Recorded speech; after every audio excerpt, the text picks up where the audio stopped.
Racist cop attacks black woman at station. Turns pale hearing, "I'm the new chief." Hello everyone. Before we begin today's story, I have a small favor to ask. Please hit subscribe and turn on the notification bell so you never miss our channel's new videos. It's quick, free, and the best way to support us in bringing you more dramatic stories. Your support means the world to us. Where are you watching from? Drop your city or country in the comments below. Thank you very much. Now, let's get back to the main character. Sarah Green had always dreamed of being more than just another face in the crowd. Growing up in a rough neighborhood, she knew early on that she needed to rise above the odds. She wasn't just determined, she was driven, fiercely committed to justice. Sarah had worked her way up the ranks through sheer hard work and perseverance, defying expectations every step of the way. It wasn't easy, especially in a world where women, particularly women of color, were often overlooked or underestimated. But Sarah was not one to let anyone define her limits. Now, after years of hard work and sacrifice, Sarah had finally reached the pinnacle of her career.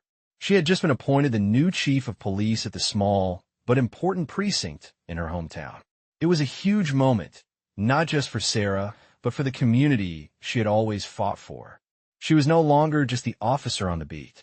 She was the one calling the shots. The precinct, however, was not as thrilled as Sarah hoped. Sarah had always known that there were some who would resist her leadership, but she never expected the level of hostility she would face. Officer John Mitchell, a senior cop at the station, was among those who had a serious problem with her promotion.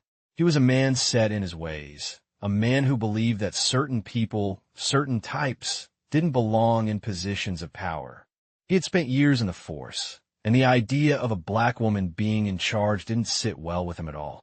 He made it clear from the moment Sarah walked into the precinct that he did not respect her. His glances, his tone, the way he avoided following her orders, it all spoke volumes. But Sarah, always professional, never let it show. She knew she had to remain focused. She had a job to do, and she would do it well. It wasn't about proving him wrong. It was about proving to herself that she belonged. But as days passed, Mitchell's attitude only grew worse. He was overt in his defiance, challenging her authority at every turn. Sarah had to step in on a number of occasions to correct his behavior, to remind him of the respect she deserved, but it never seemed to get through. And Mitchell, well, he wasn't used to being challenged, especially not by someone like her. Sarah had to stay on her toes, constantly proving herself in front of the department. Little did she know, Mitchell's actions would soon escalate in a way that would leave everyone stunned. I've always believed that what people see in you can sometimes be far from the truth. Sarah had earned her place at the top, but with each passing day, she was becoming more aware of the resistance she faced in the precinct. Officer Mitchell, whose silent animosity had now turned into more overt hostility, was becoming increasingly difficult to ignore. Sarah could feel the tension whenever she walked into the room. His glares, the occasional muttered comment under his breath, the way he'd avoid eye contact. It was as if he was daring her to make a mistake. But Sarah wasn't one to be intimidated. She'd been underestimated before, and each time, she had proved her worth. Now, as the new chief of police, she had more responsibility than ever before. But it wasn't just about managing a station anymore. It was about making sure the entire precinct operated with integrity and professionalism. Mitchell's behavior was threatening to undo all of that.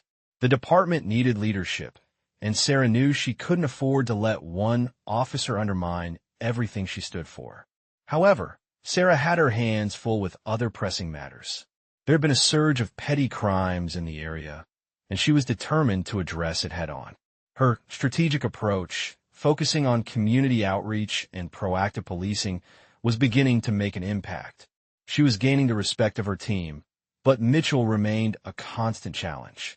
The turning point came one Friday morning, just before the start of the shift. Sarah had just walked into the break room, ready to start her day, when she saw Mitchell standing by the coffee machine. He didn't say anything as she entered.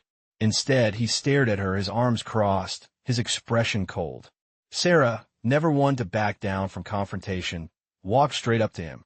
"Mitchell," she began, her voice steady but firm. "We need to talk. You've been undermining my authority, and it's not going to continue." Mitchell didn't flinch. In fact, he looked almost amused. "What? You think you could just come in here and change everything? We've been doing things the same way for years," he snapped, his tone dripping with disdain. Sarah kept her cool. "This isn't about the way things used to be," she replied. "It's about what's best for the department, and that means we all need to work together. That includes you." Mitchell shook his head, clearly not buying into the idea of unity. "I don't think you understand how things work around here, Chief," he muttered. "You're not one of us." Sarah took a deep breath, refusing to let his words get under her skin. "I don't need to be one of you," she said. "I'm here to do a job, and I'm going to do it well. Whether you like it or not, we're in this together."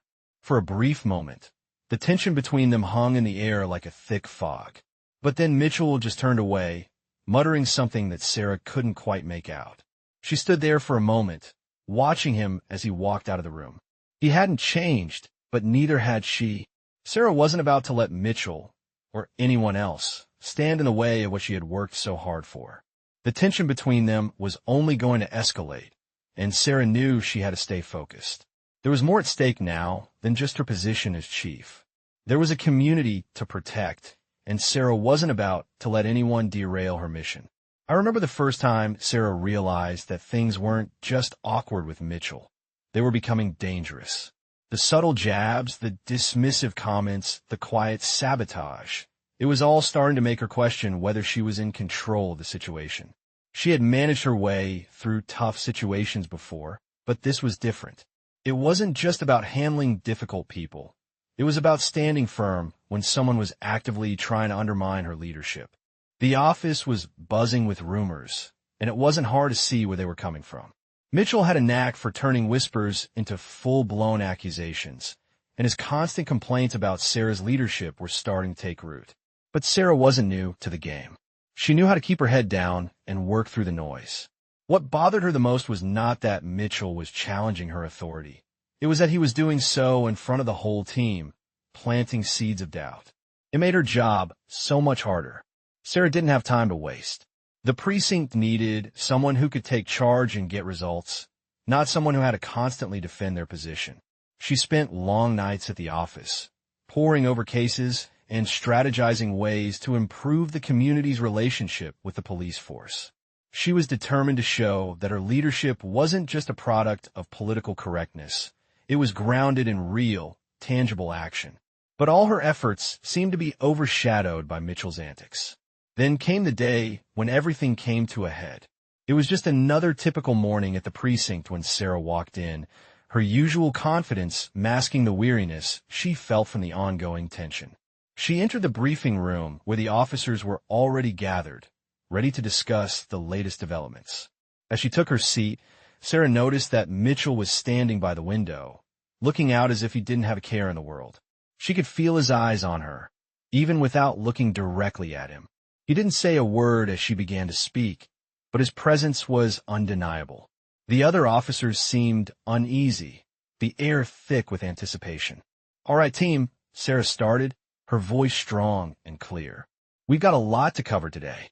But before we dive into the details, I want to make something clear. We are a team, and we operate with mutual respect. That means we support one another, no matter the rank." Her eyes briefly glanced over at Mitchell, and she could see the subtle tension in his jaw. He wasn't about to make it easy, but Sarah wasn't backing down. "Now," she continued, "I know some of you may have concerns about recent decisions and changes. If anyone has something to say, speak up." Mitchell took a slow step forward, and, for a moment, the room went completely silent. His eyes locked with Sarah's, a challenge hanging in the air. "I've got a concern," he said, his tone cutting through the stillness. "You've been running things like it's some kind of diversity experiment, and it's not working. You're not one of us." The words were sharp, but Sarah didn't flinch. She had heard it all before, from people like Mitchell, who felt threatened by change. "Mitchell," she said calmly, "I don't need to be one of you. I'm here to do a job, and I'm going to do it well." Her words were firm, but there was no anger in her voice, just a quiet confidence. "I'm not here for the approval of anyone. I'm here for the people we serve." The room remained silent, the tension thick enough to cut with a knife. For a moment, no one moved. But then Mitchell let out a scoff and turned his back on Sarah, muttering something under his breath that she couldn't quite make out. The officers exchanged uncertain glances, but no one spoke up. Sarah held her ground, but deep down, she knew this wasn't over. It was only just beginning. I'm not sure exactly when it happened, but the tension between Sarah and Mitchell had reached its breaking point. Despite her calm demeanor, Sarah couldn't help but feel a growing sense of unease. Every day brought a new challenge, and every challenge seemed to be coming from Mitchell. He'd continue to undermine her in small ways, deliberately ignoring her instructions, speaking to other officers with a disrespectful tone, and even questioning her decisions in front of the whole department. It wasn't just about him anymore. It was about everyone who had been watching his behavior. Sarah could sense the divide growing in the precinct. On one side were those who supported her, and on the other were those who quietly sided with Mitchell, either out of loyalty or fear. Sarah knew she needed to address this issue head-on. But how? The pressure was mounting, and the last thing she wanted was for Mitchell's actions to cause even more division within the department. She spent the next few days mulling over her options. One morning, as she walked into the briefing room, she could feel the atmosphere shift the moment she entered. Mitchell was already there, standing at the front, talking to the group with a level of arrogance Sarah had come to expect. As Sarah walked to her seat, he shot her a look that was almost mocking. The room grew quiet, and she knew everyone was waiting for her to make the first move. She didn't hesitate. "We need to have a serious conversation," Sarah said, her voice firm.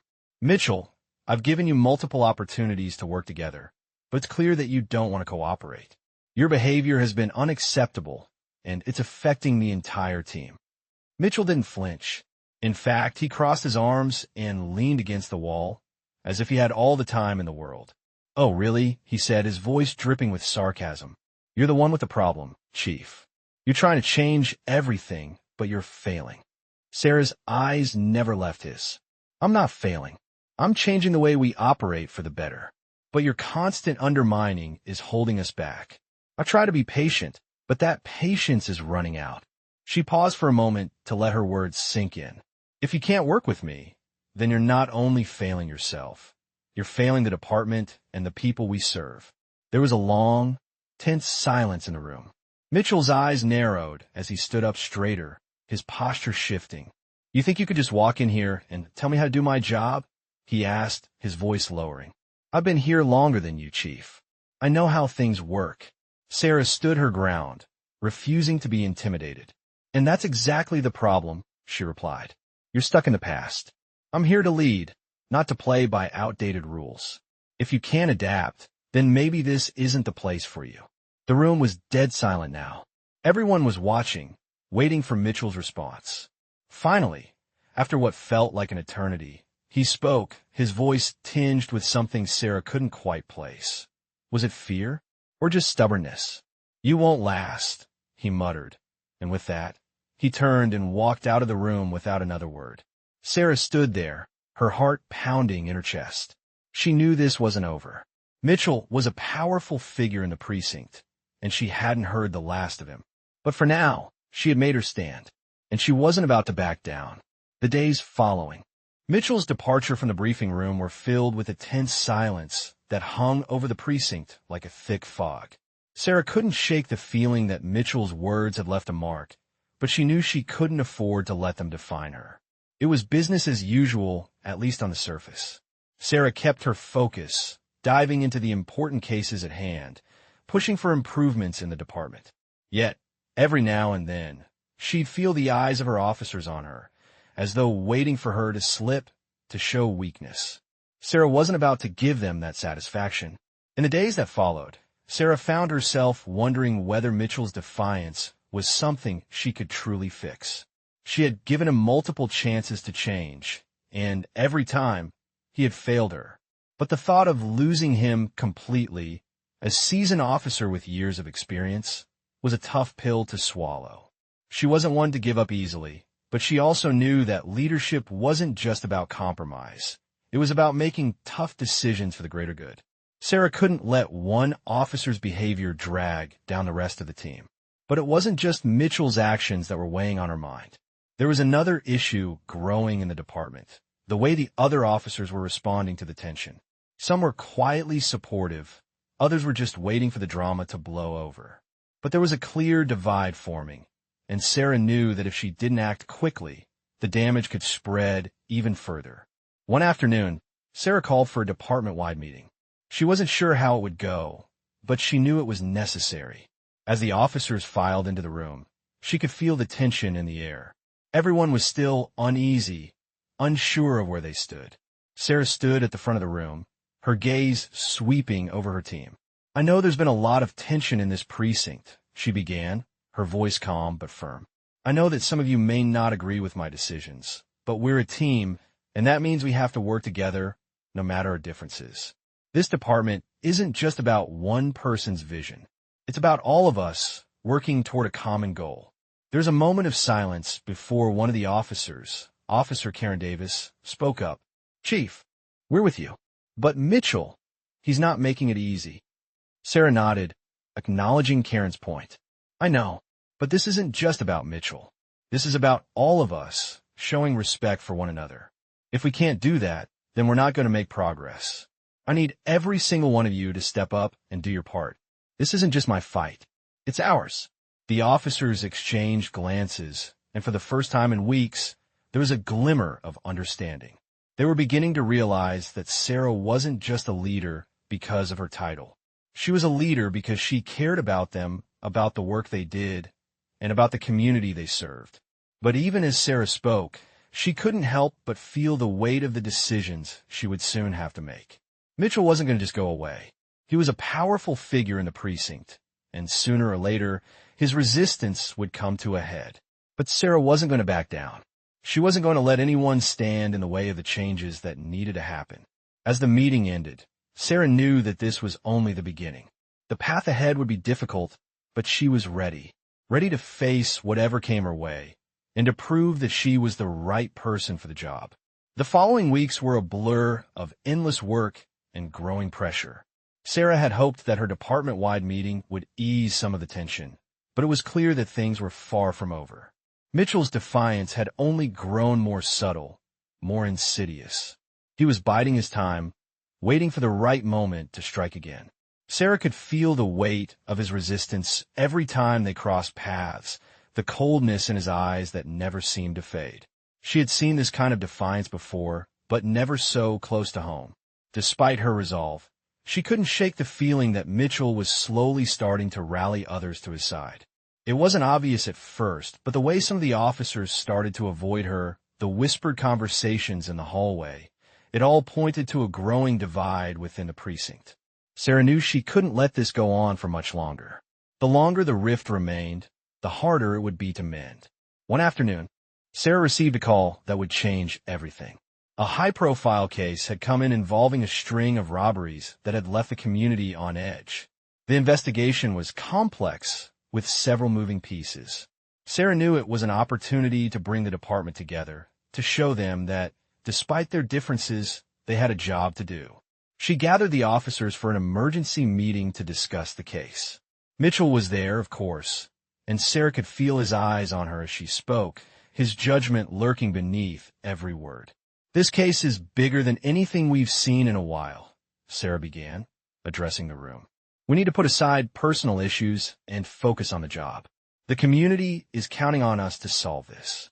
We can't afford to fail." As she spoke, she made eye contact with every officer in the room, hoping they would see her sincerity. She needed them to understand that this wasn't just about her leadership. It was about their collective responsibility to the people they swore to protect. "I know there's been tension in this room, but we're in this together.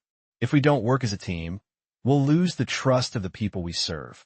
And we can't afford that," Sarah continued. "I need all of you on this. No exceptions." There was a long pause. Sarah could feel the weight of the moment. Mitchell was staring at her, his jaw clenched.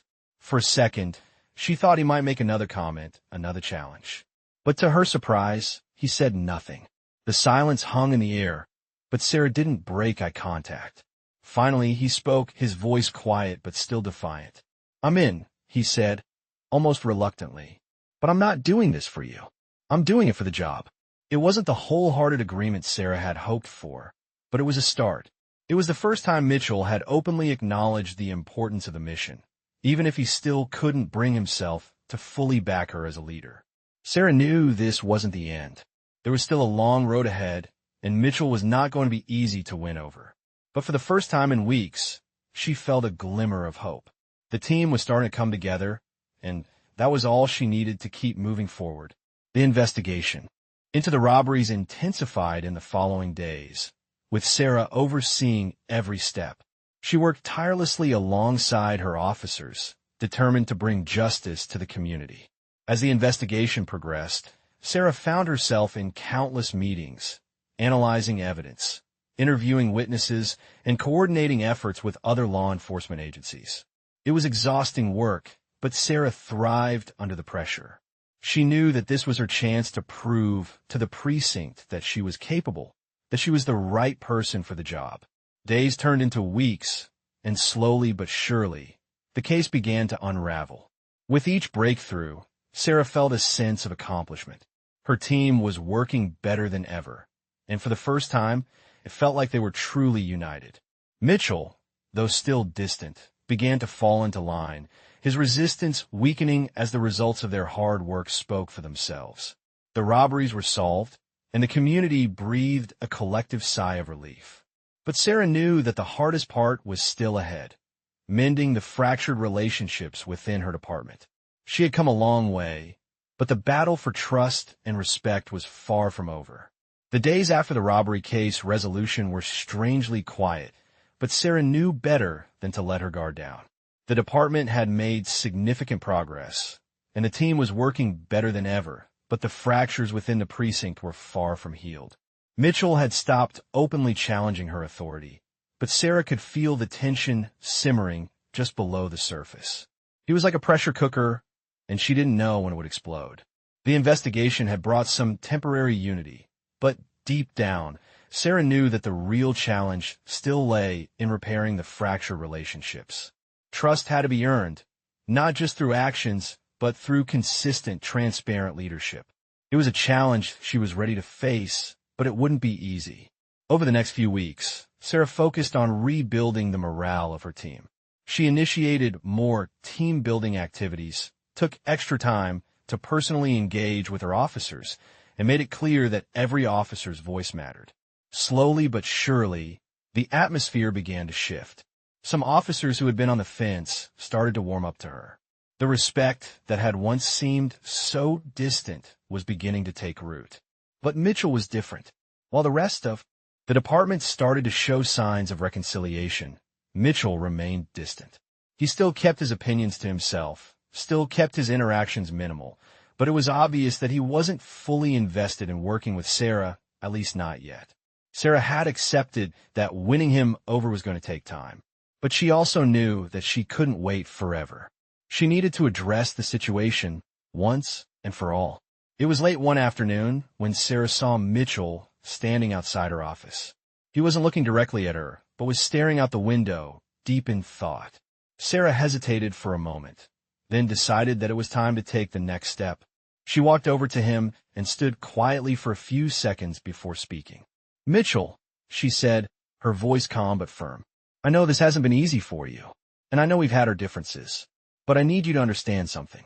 I'm not going anywhere, and neither are you. We're in this together."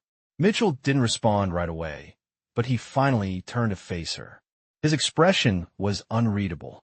"I'm not trying to make this difficult," he said, his voice low, "but you're not one of us. You've never been in the trenches with us. You don't know what it's like." Sarah took a deep breath. She had heard this before, but hearing it from Mitchell, from someone who had once been a pillar of the department, stung more than she expected. "I don't need to be one of you," she replied, her voice steady. "I'm here to lead, to do what's right for this department and for this community. If that means making tough calls, then so be it. But I can't do it alone." Mitchell stood there for a moment, the silence stretching between them. Finally, he spoke again, this time with a slight shift in his tone. "Maybe you're right," he said, almost as though he was admitting something to himself. Maybe I've been too hard on you. Sarah took a step closer. I know this hasn't been easy, she said, but I'm asking for your trust. Not because I'm perfect, but because I believe in the mission. And I believe in this team. For the first time in a long while, Mitchell didn't look away. He held her gaze for a moment, then nodded slowly. I'll try, said, his voice almost begrudging, but there was something different in his tone, something that hinted at the possibility of change. It wasn't the wholehearted acceptance Sarah had hoped for, but it was a step forward. As Mitchell turned and walked away, Sarah felt a small sense of relief. She knew the road ahead was still rocky, but for the first time, there was a glimmer of hope. Maybe, just maybe, the department could heal. Maybe Mitchell could learn to trust her, not as an outsider, but as the leader he needed her to be. In the weeks that followed, Sarah noticed a subtle shift in the department. The animosity that had once been so thick in the air seemed to be dissipating, though she knew better than to believe it was gone for good. Mitchell was still distant, still reluctant to fully embrace her leadership, but there was an undeniable change. He wasn't as vocal in his dissent, and he no longer made those passive-aggressive comments in front of the others. It was small progress, but it was progress nonetheless. Sarah had come to realize that trust, once broken, wasn't something that could be fixed overnight. But she had earned Mitchell's tentative respect, and that was a start. The department was beginning to fall into a rhythm again. Sarah continued to lead with determination, focusing on the cases that mattered most, improving training, and finding ways to support the officers under her command. She worked tirelessly to prove that her leadership wasn't about personal agendas. It was about making the precinct a better place for everyone. Still, the ghosts of the past loomed over her, especially as she looked at Mitchell. The man had been a fixture in the department for so long, and the lingering tension between them could easily undo everything she had worked for. Sarah knew that she needed to keep moving forward, but the weight of those past confrontations was never far from her mind.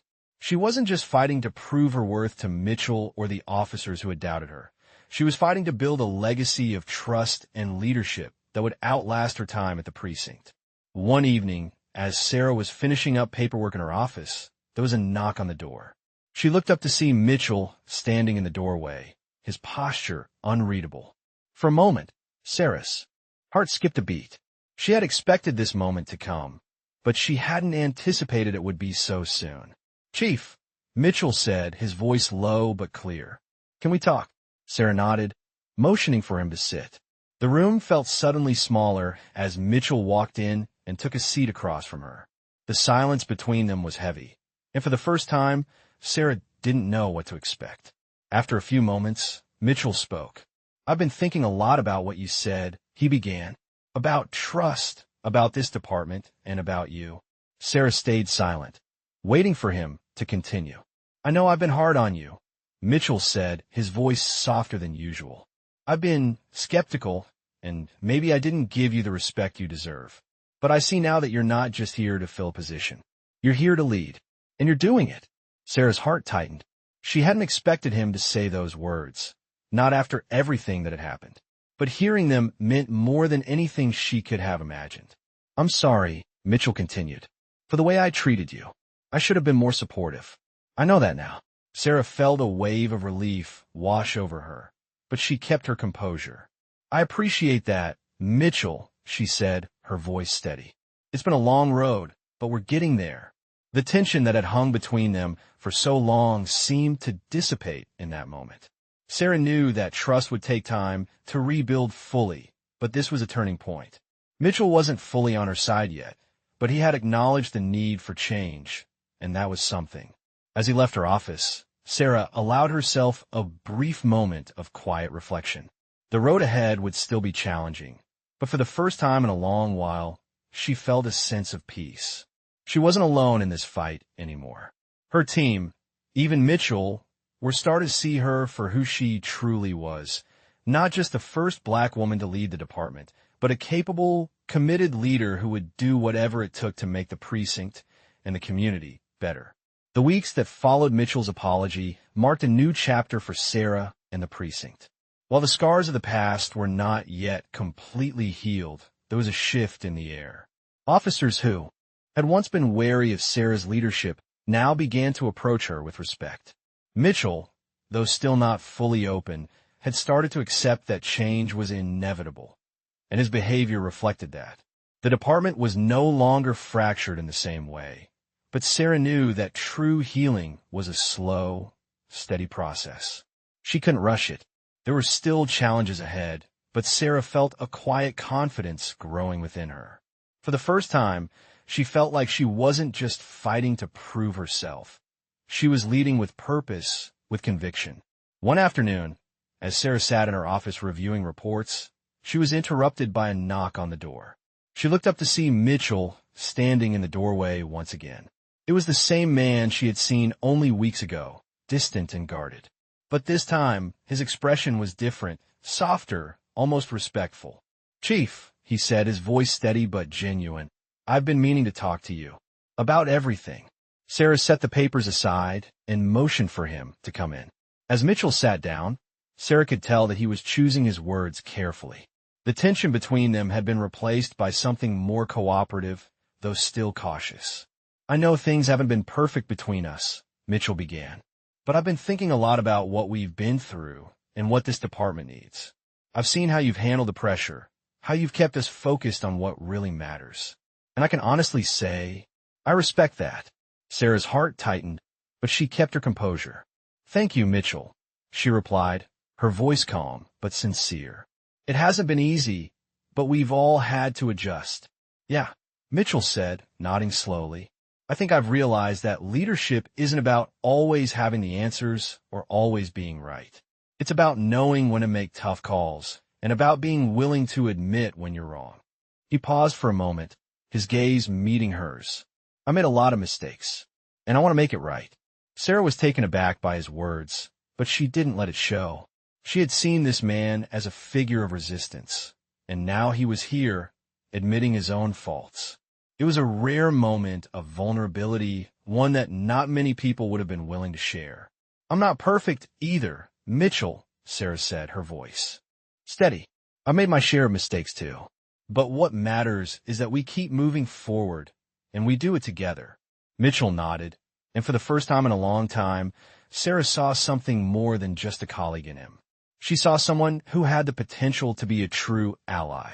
As the weeks turned into months, Sarah and Mitchell continued to work together. It wasn't always easy, and there were still moments of tension, but the progress was undeniable. The precinct had come a long way from the fractured division that once existed, and Sarah had earned the respect of her team. One evening, as Sarah stood in front of the precinct's bulletin board, she took a moment to reflect on how far they had come. She thought about the struggles, the battles, and the moments of doubt. But most of all, she thought about the journey that had brought her here. The community was safer, the department was stronger, and Sarah had proven that leadership wasn't just about a title. It was about integrity, resilience, and the willingness to face challenges head-on. As she stood there, feeling a sense of peace wash over her, Sarah knew that the work was never truly done. But for the first time, she was certain of one thing. She was ready for whatever came next.